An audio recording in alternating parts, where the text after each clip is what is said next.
కాశీ నుంచి శివలింగం తెచ్చాం, కాకినాడ నుంచి తెచ్చుకో, ఎవడొద్దానని నేను ఎక్కడ.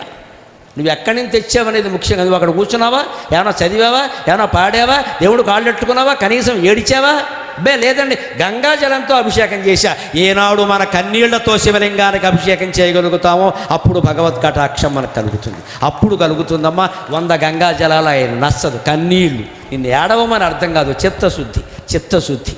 ఒక్క బొట్టు ఆయన మీద, అయ్యో నా భక్తుడు ఏడుస్తున్నాడు, నా భక్తుడు ఏడుస్తున్నాడు, నన్ను ఇంట్లో పెట్టుకుని అభిషేకం చేస్తున్నాడు, నా భక్తుడు ఏడుస్తుంటే నేనెందుకు ఇక్కడ, నమే భక్త ప్రణశ్యతి అని ప్రతిజ్ఞ చేశానే అని భక్తుడికి బాధ్యత భగవంతుడు వహిస్తాడు. చిత్తశుద్ధి, చిత్తశుద్ధి ఉండాలి. అక్కడి నుంచి పువ్వులు తెచ్చాం, ఇక్కడి నుంచి ఆకులు తెచ్చాం, ఏం కుదరదమ్మా. నువ్వు ఎక్కడున్నావు అదే ముఖ్యం. నువ్వు ఉండడం కూడా ముఖ్యం కాదు, నీ మనస్సు ఎక్కడుంది. నీ మనస్సు అక్కడ లేనప్పుడు నువ్వు పూజా మందిరంలో ఒకటే ఉన్నావు, ఒకటే పూల తొట్టులో ఉన్నావు, ఒకటే మాకు అనవసరం. ఈ మనస్సు మనస్సు మనస్సు భగవద్గీత అంతా